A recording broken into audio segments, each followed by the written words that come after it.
지난 주간에 대한민국에 아주 반가운 소식이 있었습니다. 작가 한강 씨가 노벨 문학상을 수상했다. 여러분, 이게요, 우리 한국 사람이 노벨상을 받는다는 건 정말 대단한 일입니다. 그동안 언어의 장벽에 가로막혀 있었던 한국 문학이 세계적인 평가를 받게 된 것입니다. 아시아 여성으로서는 최초로 수상했습니다. 여러분, 한국인으로서는 자부심이 벅차오르는 쾌거입니다. 얼마나 자랑스럽고 감사한 일입니다. 지금 서점에는 불티나게 책이 팔린다는 것입니다. 그런데 여러분 생각해 보세요. 여기까지 오는데 이게 쉬운 일이었겠습니까? 얼마나 어렵고 힘든 일이 많았겠습니까? 그러나 포기하지 않고 낙심하지 않고 끝까지 최선을 다했기에 오늘의 영광이 있는 것입니다. 할렐루야. 그래서 하나님께서 저와 여러분에게 분명하게 말씀하십니다. 사랑하는 아들아, 딸아, 낙심하지 말라는 거예요. 오늘 앞뒤로 한번 인사하겠습니다. 낙심하지 맙시다. 시작.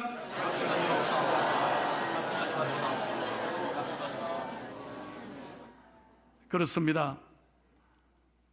우리는 낙심하지 말아야 합니다. 히브리어로 낙심을 마사하스라고 합니다. 이 용해시키다, 황폐케 하다.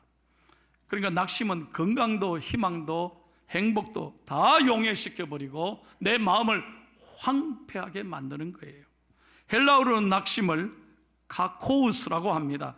이는 무가치하다, 해롭다, 백해무익하다는 거예요. 여러분, 그럼에도 불구하고 많은 사람들이 지금 이 시간에도 한숨 쉬고 낙심하고 있습니다.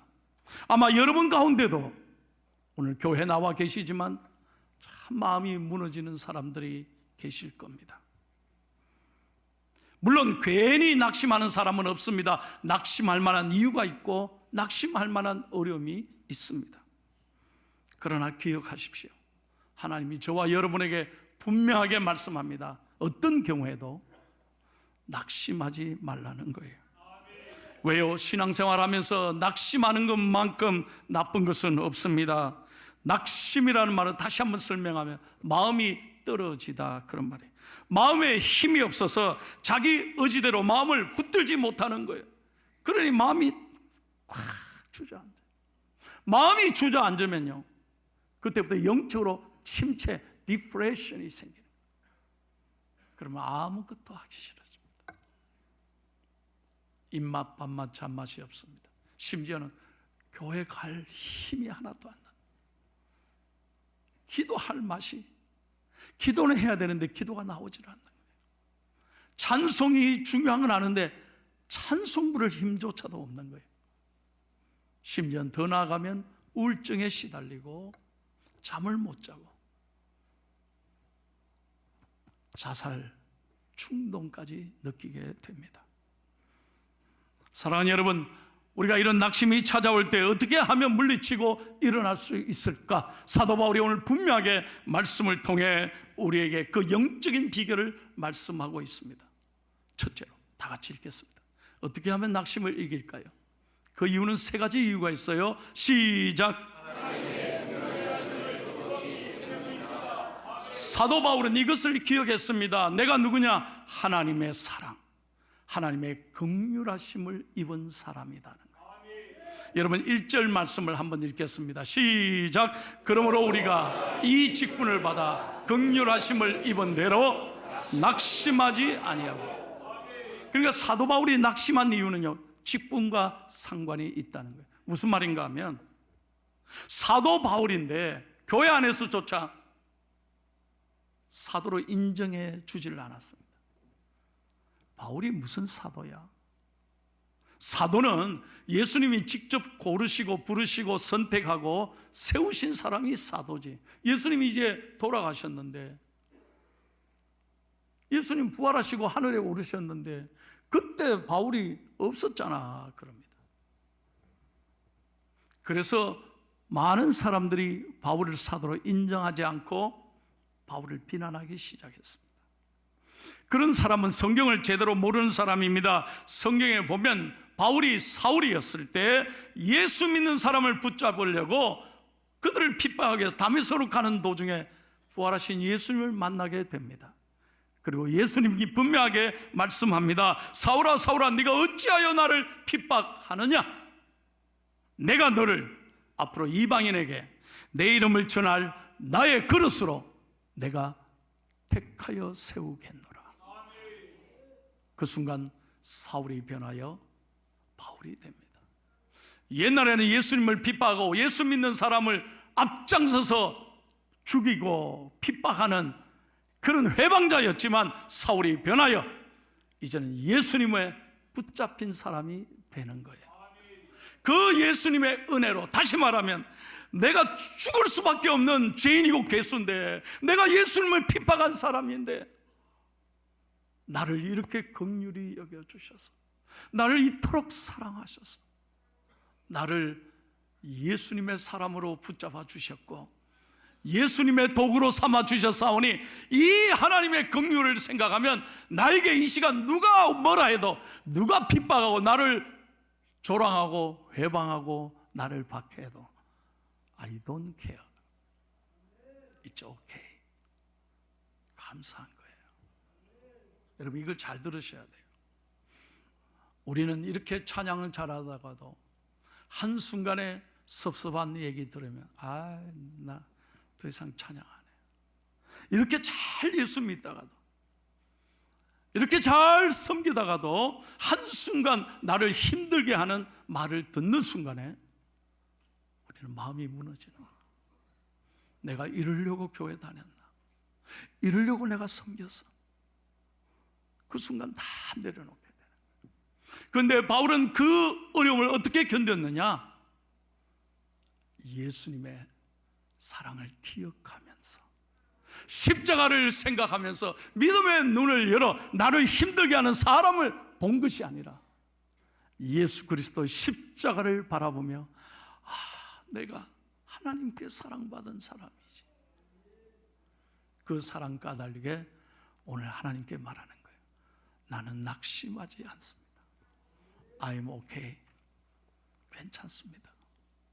여러분, 사도월이 얼마나 힘들었냐면요, 가장 가까이서 유대인이 있어 사도를 인정 안 했습니다. 그리고 사도 바울을 핍박했습니다. 바울에게는 수많은 대적자가 있었고 원수들의 해방이 있었고 거짓 교사들의 방해가 있었습니다. 고린도전서 4장에는 온 세상 사람들에게 구경거리가 되었다고 말합니다. 사도행전에 볼까요? 바울을 죽이려는 사람들이 모여서 바울을 죽이기 전에는 결코 먹지 않겠다고, 그 정도로 바울을 싫어했습니다. 그런데 바울이 말합니다. 괜찮아. 내가 하나님의 사랑, 그 긍휼하심을 생각하면 아무것도 아니야. 그래서 낙심을 이기는 거예요.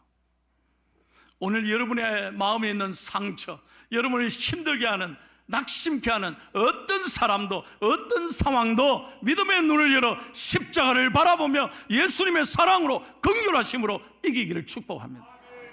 그래서 바울이 디모데전서 1장 13절에 이렇게 말합니다. 다 같이 읽을까요? 시작. 내가 전에는 비방자요 박해자요 폭행자였으나 도리어 긍휼을 입은 것은 내가 믿지 아니할 때 알지 못하고 행하였습니다. 내가 예수님을 모를 때는 정말 그들을 핍박했다는 거예요. 예수님 마음을 아프게 했다는 거예요. 그러나 이제 예수님의 사랑을 알고 보니 나는 아무것도 아닙니다. I'm nothing but Jesus Christ. 그래서 내가 어떤 핍박을 받아도, 어떤 어려움을 당해도, 어떤 사람들이 나를 비난해도, 다시 한번 말합니다. 나는 낙심하지 아니한다는 거예요. 여러분 눈앞에 있는 상황에, 여러분을 힘들게 하는 사람들의 말에 여러분의 마음을 빼앗기지 않기를 축복합니다. 오늘 예배를 통해 여러분이 하나님의 사랑으로 충만하시기를 예수님의 이름으로 축복합니다. 두 번째로, 왜 우리가 낙심하지 말아야 됩니까? 다 같이 읽겠습니다. 시작. 우리는 질그릇이라는 거예요. 너무 연약하고 깨어지기 쉽습니다. 그런데 내 안에요 보배가 있습니다. 7절 말씀 읽을까요? 시작. 우리가 이 보배를 질그릇에 가졌으니 이는 심히 큰 능력은 하나님께 있고 우리에게 있지 아니함을 알게 하려 함이라. 그래, 나는 넘어지기 쉽고 무너지기 쉽고 낙심하기 쉬운 존재지만 내가 낙심하지 않는 이유는 내 안에 보배이신 예수가 계시기 때문에. 왜 낙심하느냐 하면 내 안에 예수가 계신다는 걸 너무나 잊고 산다는 거죠. 믿으시면 아멘. 다시 한번 믿으시면 아멘 하세요. 오늘 2부에 마치고 내일 모레 15일 날 암 수술을 받는 분이요, 저한테 기도하면서 펑펑 울면서 감사했어요. 목사님, 너무 나에게 주시는 말씀이었다고. 내가 낙심하지 않겠습니다. 수술 잘 받고 올게요. 얼마나 놀라운 고백입니까? 왜 그렇습니까? 여러분, 무엇을 담고 있느냐가 그릇의 가치를 결정한다는 거죠. 아무리 금이라도 쓰레기를 담고 있으면 쓰레기통입니다. 이거는 아무것도 아닙니다. 그러나 나는 연약하지만 내 안에 예수를 담고 있으면 그 사람은 존귀한 하나님의 사람이 되는 거예요.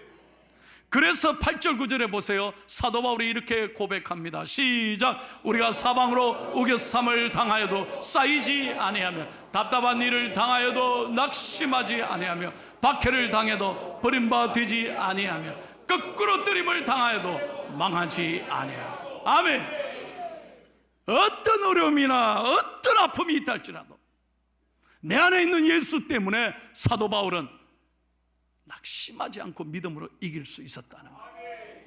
여러분, 성경에 보면요, 사도 바울이 신약 성경의 절반 이상을 썼습니다. 얼마나 교회를 개척을 많이 했습니까? 그럼에도 바울을 회방하고 비난하고 바울을 죽이려고 하고, 심지어는 보세요, 유대인들에게 40에서 하나 감한매를 5번이나 맞습니다. 이 말은 무슨 말입니까? 거의 죽을 때까지 때렸다는 거예요. 39대 한 대만 맞아도 가는데 39대 죽기 직전까지 때렸다는 거예요. 이걸 5번이나. 그런데도 바울이 견뎠어요. 감사했어요. 이겨냈어요. 왜요? 바울의 가슴에 예수가 있었기 때문에. 오늘 예배를 통해 여러분 이걸 확신하고 가셔야 돼요. 내 안에 예수가 계십니다. 그래서 내가 지금 힘들고 어렵지만 이 예수로 말미암아 연약함이 내게 은혜라고, 눈물 나는 삶이 오히려 내게 감사고. 왜? 더 이럴 때가 주님을 의지할 때이기 때문에. 문제, 상황, 나를 힘들게 하는 것에 마음을 뺏기지 않는 거예요. 그래서 사도 바울이 이렇게 고백합니다. 고린도후서 6장 10절. 근심하는 자 같으나, 다 같이 읽겠습니다. 시작. 근심하는 자 같으나 항상 기뻐, 가난한 자 같으나 많은 사람을 부유하게 하고, 아무것도 없는 자 같으나 모든 것을 가진 자라. 할렐루야.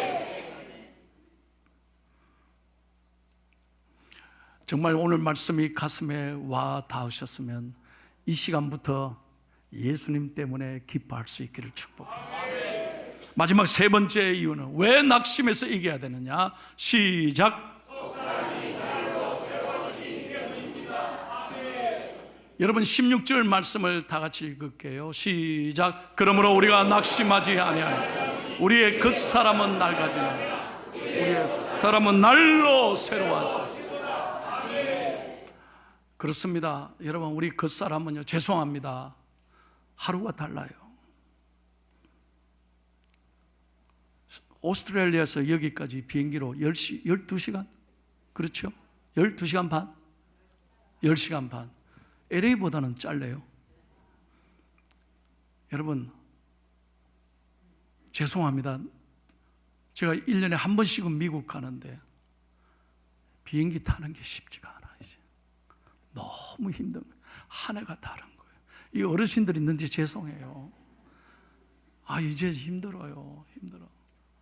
또 여러분, 하루하루가 몸이 달라요. 어제하고 오늘 또 다른 거예요, 몸이. 이게 어쩔 수 없이 그 사람은 계속 약해지는 거예요. 근데 우리가 그 사람의 보여지는 거에 너무 신경 쓰고 사는 거예요. 중요한 게 뭡니까? 우리의 속사람이 강건해지면 그 사람은 날로 새로워지는데, 속사람이 영적으로 죽어가니까 계속 몸과 마음도 지치고 사는 게 더 힘든 거예요. 여러분, 우리 여자분들이 외출하려면 거의 대부분 하시는 말씀, 아이씨, 입을 옷이 없다. 장로 안에 천지백갈인데, 여보, 입을 옷이 없다. 우리는 너무 보여지는 거에 신경 쓰는 거예요. 미국 사람들은 아무거나 입어요. 외국 사람들 보세요. 막 그런 거에 신경. 우리 너무 그 사람에게 마음을 빼앗기고 사는 거예요. 여러분, 우리 하루하루의 삶이 그래요. 나이 들어갈수록 우리는 너무 자주 잊어버리고요, 너무 몸도 마음도 약해져요. 얼마 전에 주일날 오후에요, 권사님 한 분이 갑자기 교회로 뛰어 들어오는 거예요. 어머 이러면서 막 뛰어. 그래서 내가, 권사님 왜 그러세요? 어머 목사님 죄송해요. 왜요? 선글라스를 놔두고 왔어요. 선글라스를 놔놓고 와서 찾으러 왔다는 거예요. 내가 딱 보니까요, 머리에 선글라스 꽂혀 있는 거예요. 당황하니까 막 교회 왔거든요. 그러니까 교회 어딘가 놔놓고 왔다는 거예요. 권사님 잠깐 서라고. 올라가지 말고 잠깐 서 있어. 어머 목사님 빨리 가봐야 돼. 서 머리 숙여봐요. 여기 얼마나 미안해하는지 몰라. 이게 남의 얘기가 아니잖아요. 어느 날 핸드폰을, 우리 교인들이 그래, 핸드폰을 하루 종일 찾아도 없어. 이거 어디 뒀나 했더니 냉장고 안에다 넣어놨대. 이게 남의 얘기가 아니에요. 우리의 육신은 하루하루가 그 사람은 약해져가요. 기억력도 약하고, 내가 침대에서 앉았는데 자려고 앉았는지, 이게 일어나려고 앉았는지 내가 당황스럽잖아요. 이게 우리예요. 그러나 여러분, 사도 바울도 마찬가지예요. 사도 바울의 몸에 가시가 있었어요. 하루 3번씩 기도했어요. 하나님 가시 빼어달라고. 말 못할 질병이 있었던 거예요. 그런데 하나님 고쳐주지 않았어요. 대신에 누가라고 하는 의사를 평생 붙여서 바울을 케어하게 했어요. 여러분, 바울의 입장에 보면 얼마나 안타깝겠어요. 이거 좀 나를 건강해 주셔야 마음껏 일하는데 하나님 고쳐주지 않았어요. 왜 그랬습니까? 더 하나님을 의지하게 하기 위해서, 더 겸손하라고 주신 하나님의 특별한 은혜였다는 거예요. 그래서 사도 바울이 고백합니다. 우리 누구나 다 환난을 겪지만 이 환난은 잠깐이라는 거예요. 우리는 마침내 영원한 영광을 누리게 될 것이라는 거예요. 이걸 바라보며 감사하며 살아야 돼요. 17절 다 같이 읽겠습니다. 시작.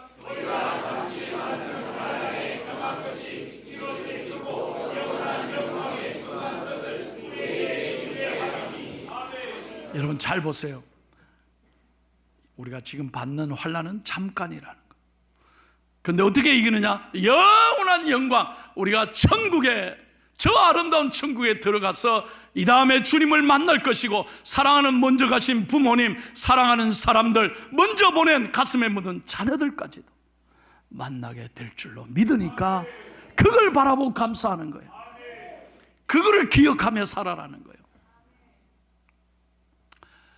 저는 제 고향이 부산 영아일랜드 영도였습니다. 중학교 1학년 때 제 평생 처음으로 기차를 타고 경주로 수학여행을 가는 거예요. 액션이 아주 좋아서 감사합니다. 여러분, 제가요 드디어 수학여행을 기차 타고 간다. 경주로. 여러분, 제가 한 번씩 경주에 가지 않습니까? 보문단지에 가면 옛날 생각이 나는 거예요. 그러면 저는요 밤새도록 잠을 안 잤습니다. 왜? 기차 못 탈까 봐. 저희 어머니가 열아 자라 내가 깨워줄게 그래도 믿지 않았습니다. 왜? 엄마가 졸 수 있으니까. 못 가면 어떡해? 나는 밤새 나는 내일이면 경주에 간다. 근데 더 감사한 거는 제가 가장 좋아하는 칠성 사이다를 밤에 어머니가 준비해 주시면 그걸 안고 잤어요. 게다가 삶은 계란 3개하고 이래. 그래서 여러분, 저를 대접하려면 삶은 계란과 칠성 사이다만 주면 대체이십니다. 너무 좋아하는 거예요. 여러분, 그때 그 감격, 지금 경주 가보면 아무것도 아닌데 그때 중학교 1학년 때 그 감격, 기뻐함을 평생 잊을 수 없어요. 여러분, 우리가 가는 천국이 경주 보문단지보다 못할까요? 이건 다 없어지는 거예요. 그렇게 피었던 꽃들도 경주에 가면 다 지는 거예요. 아무것도 안 해요. 그러나 천국에 가면 영원한 영생의 기쁨이, 평생의 찬양이 넘치게 될 줄로 믿습니다. 그래서 우리가 눈앞에 있는 거 생각하지 말고 믿음의 눈을 열어 하나님을 바라보고 감사해라는 거예요. 그게 낙심을 이기는 비결이라는 거예요. 설교를 마치겠습니다. 얼마 전에요, 아주 핫한 유튜브가 하나 올라왔습니다. 제가 참 이걸 보고 감동했는데요. 뉴욕 맨하튼 극장가의 44번지에 여러분 40여 년 동안, 1984년부터 40여 년 동안 하루도 빠짐없이 샌드위치 가게를 하는 부부가 있었습니다. 아마 여기 호주에서 오신 분들 그 마음을 잘 알 거예요. 스타라이트 델리라고 하는 샌드위치 가게인데요, 이 부부가요 40여 년간 새벽 4시에 일어나서 6시에 문 열고 8시에 문 닫고 집에 가면 10시, 12시에 자고 하루 4시간도 채 못 자는 거예요. 그 3남매를 기르면서 40년 동안 죽도록 일을 한 거예요. 그 새벽에 브로드웨이, 여러분 뉴욕에 가면 브로드웨이 있잖아요. 많은 뮤지컬 배우들, 그 손님들이 그 아침에 와서 샌드위치를 사서 갔대요. 근데 이 두 부부가 너무 정성껏 따뜻하게 인사하면서 40년 동안 샌드위치를 팔았던 거예요. 자, 40년을 마친 그날 도저히 몸이 말을 안 듣고 너무 피곤하고 또 렌트비도 너무 올라서 이제는 그만해야 되겠다. 그래서 클로즈를 결정했어. 그래서 40년 되는 그날 하루 종일 일하고 문을 닫고 딱 나오는데 놀라운 건요, 너무 허전할 줄 알았는데 여러분 사진 한번 볼까요? 주위에 있는 모든 고객들이 수백 명이, 그동안 40년 동안 이용했던 고객들, 그 수많은 브로드웨이 배우들이 다 와서 꽃을 전달하고 노래를 불러줬대. 그 노래가요, 참 내가 부르면 좋겠는데, 행복한 길이라는 노래예요. 당신 앞에 행복한 길이 놓여 있기를, 그때까지 늘 미소 짓고 살아가기를, 그러면서 감사하면서 수백 명이 떼창을 했다는 거예요. 이 노래로 얼마나 감동이었겠어. 그 김정민 씨가 이렇게 말했습니다. 울먹이면서 제 인생에 이런 순간이 있을 거라고는 상상하지도 못했습니다. 진심으로 감사를 드린다. 근데 더 놀라운 건요, 이들이 노래만 불러주고 꽃만 전달한 것이 아니라 수백 명이 모은 돈 17,389달러, 우리나라 돈으로 2,400만 원을 전달하면서 이 돈으로 부부가 여행하라고, 당신 덕분에 우리가 행복했다고. 저는 이 유튜브를 보면서 마음이 참 따뜻해졌습니다. 그러면서 그런 생각을 해서 우리가 이 땅을 마치고 주님 앞에 떠나는 그날, 천국 가는 그날, 세상 사람들은 허무하고 죽음이 두렵지만 우리는 그러지 않아요. 영원한 천국에 입성하는 그날 주님께서 사랑하는 내 아들아 딸아, 참 수고했다, 참 고맙다, 내가 너를 사랑하노라, 축복하노라, 그러면서 우리에게 의에 면류관, 생명의 예비관, 면류관을 주실 것을 바라보면서 어떤 경우에도 여러분 내 앞에 있는 문제 때문에 낙심하지 말고 믿음의 눈을 열어 승리하는 저와 여러분이 될 수 있기를 주님의 이름으로 축복합니다.